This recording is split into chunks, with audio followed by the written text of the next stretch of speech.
मैं स्टूडेंट्स, आज मैं आपसे बात करूंगी सेल कॉन्स्टिट्यूएंट्स के ऊपर। केमिकल कंपोजिशन ऑफ सेल और मॉलिक्यूलर कंपोजिशन ऑफ सेल। अब जो हमारा सेल होता है उसके अंदर डिफरेंट किस्म के जो है मटेरियल्स पाए जाते हैं और उनको हम 2 कैटेगरीज के अंदर डिवाइड करते हैं। इसी को हम सेल कॉन्स्टिट्यूएंट्स कहते हैं, मॉलिक्यूलर कंपोजिशन ऑफ सेल भी कहते हैं और केमिकल कंपोजिशन ऑफ सेल भी कहते हैं।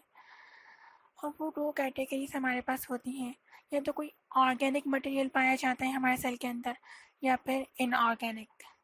हमारे पास ये 2 किस्म के मटेरियल पाए जाते हैं सेल के अंदर। अब हमें ये कैसे पता लगेगा कौन सा मटेरियल ऑर्गेनिक है और कौन सा इनऑर्गेनिक? ये जानने के लिए मैं एक्सपेरिमेंट करूँगी। मैं लूँगी 2 पत्ते, लीफ, एक लूँगी ड्राइड और दूसरा होगा वेट। वेट मतलब फ्रेश लीफ और ड्राइड मतलब सूखा हुआ पत्ता। ठीक है, मैं ड्राइड जो सूखा हुआ पत्ता मैंने लिया है उसको जला दूँगी और उसके बाद जो मेरे पास बचेगी वो होगी ऐश, राख, जो जलने के बाद बचती है। अब जो जल जाएगा वो होगा ऑर्गेनिक और जो बच जाएगा वो होगा इनऑर्गेनिक। और इनऑर्गेनिक के अंदर हमारे पास कौन कौन से सब्सटेंसेस आते हैं? Minerals, salts. और जबकि हमारे पास ऑर्गेनिक के अंदर कौन कौन से मटेरियल होते हैं? Nucleic acids, lipids, proteins, enzymes.